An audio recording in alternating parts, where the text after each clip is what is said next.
Fala pessoal, tudo bem? Meu nome é Vicente Guimarães, sou doutor em economia, fundador e CEO da AVG Research, investidor com liberdade financeira, e o propósito aqui desse canal no YouTube é ajudar você também a chegar na sua liberdade financeira. E para ter liberdade financeira, você tem que ter o quê? Você tem que ter dividendos, você tem que ter renda passiva.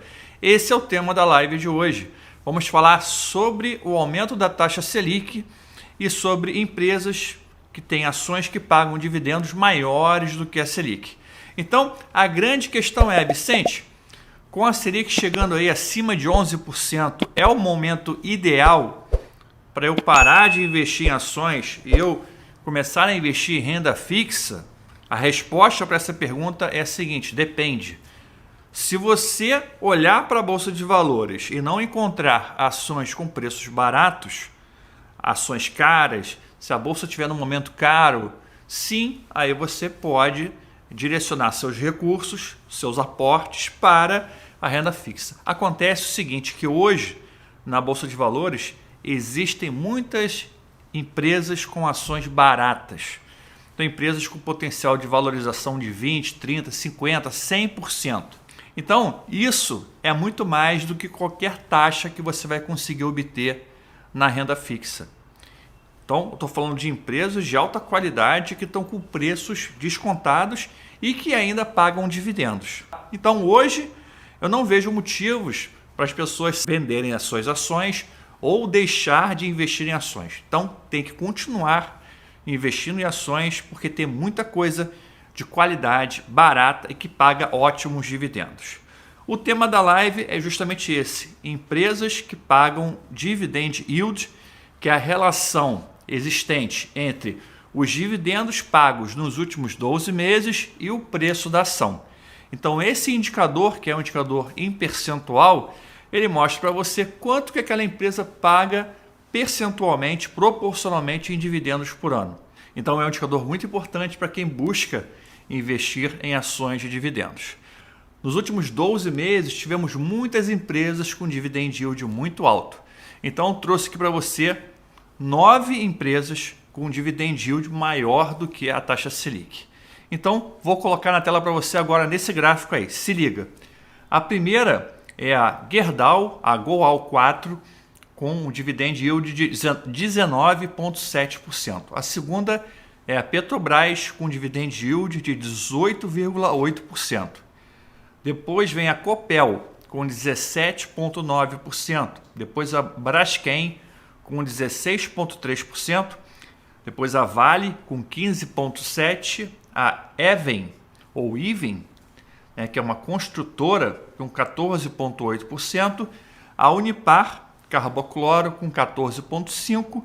A Marfrig, com 14%. E a Qualicorp, com 13,8%. Você vai perceber o seguinte nesse gráfico. Você vai ver que tem duas empresas que estão com um azul mais escuro, que é a Copel e a Qualicorp. Essas empresas estão marcadas numa cor mais escura porque são empresas de setores perenes. A Qualicorp está ligada ao setor de seguros, é uma empresa que atua na área de seguros de saúde, e a Copel é uma empresa do setor de energia. Então são empresas perenes que tendem a ter uma consistência de resultados maior no longo prazo. Todas as outras empresas são empresas cíclicas, ou seja, o seu resultado depende do preço internacional dos produtos que elas vendem. Por exemplo, a Vale depende do preço do minério, a Petrobras depende do preço do petróleo, e assim sucessivamente. Quase todas são exportadoras. A Gerdau depende do preço do aço, entendeu? Então, se esses preços nos mercados internacionais estiverem altos, essas empresas vão ter lucros muito altos e vão pagar dividendos muito altos. Entendeu? Agora eu vou botar um segundo gráfico aí na tela para você. Se liga. Perceba o seguinte: apesar de todas essas empresas aí terem dividendos muito altos, agora em 2022, o dividend yield alto, você percebe que a média dos últimos 3 anos não foi tão alta assim. E você percebe o seguinte também: as empresas que eu falei para você, que são as empresas que são perenes, que são não cíclicas, que a Qualicorp e a Copel são as que têm o maior dividend yield médio.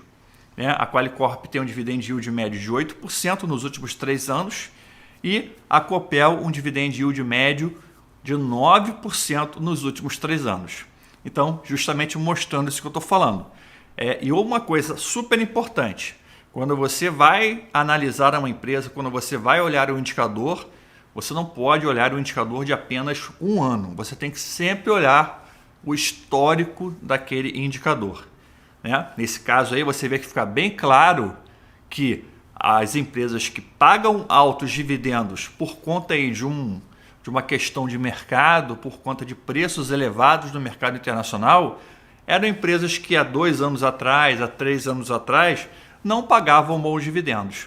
Não tem uma consistência no pagamento de dividendos. Então, só para você ficar atento a esse ponto. Ok? Lembrando que nenhuma dessas aí se trata de uma recomendação de compra formal, tá? As recomendações de compra que eu faço e que eu sigo são apenas da AVG Research, ok? Além desses 2 gráficos que eu trouxe para você, eu queria te mostrar mais esses 2 aqui, ó. O terceiro gráfico que eu quero trazer para você é um gráfico que mostra a relação entre preço e valor patrimonial. Esse indicador preço-valor patrimonial é um indicador usado para você ver se as ações estão com desconto. Então, jogando aí na tela para você, você percebe que preço por valor patrimonial abaixo de 1 é um indicador que a empresa está com preço muito descontado. Então, temos aí, no caso, 4 empresas nessa situação. A Even, a Goal, a Copel e a Petrobras, que estão com abaixo ou igual a 1 na sua relação preço-valor patrimonial. As demais estão com valor acima. Outro indicador importante que eu estou colocando para você agora na tela é o indicador de rentabilidade. Esse é um indicador muito importante. Quanto maior a rentabilidade da empresa, medido por esse indicador chamado ROIC ou ROIC, quanto maior a rentabilidade, isso está te mostrando que a empresa traz mais retorno para o capital investido pelo acionista. Então você percebe que a empresa que está com maior rentabilidade atualmente é a Unipar com 51,9%. Depois a Vale com 42%, a Braskem com 39,8%, quase 40%. Depois a Marfrig com 36%, a Goal com 31%, que é a Gerdau. Com 24,5% tem a Qualicorp, com 21,6% a Petrobras. Vicente, qual o número ideal desse indicador de rentabilidade? Eu diria o seguinte, que acima de 20% você tem um bom indicador de rentabilidade. Então, fica aí essas informações para você, para te ajudar a estudar a Bolsa de Valores nesse momento aí, onde os juros estão em alta, mostrando para você que existem várias possibilidades interessantes na Bolsa de Valores, inclusive ações que pagam dividendos maiores do que a Selic. Gostou? Deixa aí a sua curtida, deixa o seu joinha, compartilha com seus amigos e redes sociais. Se você não é inscrito no canal, clica aqui embaixo, ativa o sininho da notificação.